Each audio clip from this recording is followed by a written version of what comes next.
Let's talk platform-specific video optimization. On YouTube, watch time is king or queen. Hi, Taylor here at Financial Potion, where video is your financial potion. And to never miss out on a video, please make sure you subscribe to our YouTube channel and then click on that bell so you're notified every Friday at 5 p.m. Arizona time that a new video has been posted.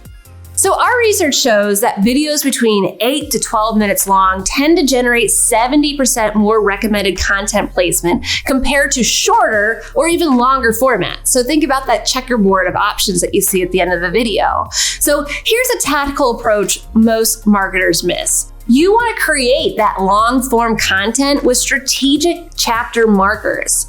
This does 3 critical things for you. First, it's going to improve viewer navigation. They're going to be able to choose the exact spot they want to see. Secondly, it's going to increase total watch time because people are going to be seeing what they want to see. And lastly, it's going to signal the algorithm that your content is comprehensive.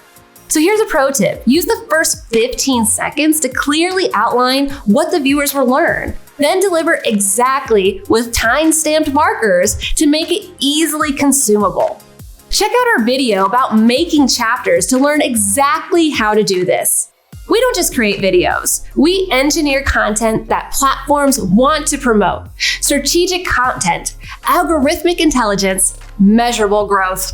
If you want personalized help with your video marketing, schedule a complimentary strategy session right now by clicking on the link in the description.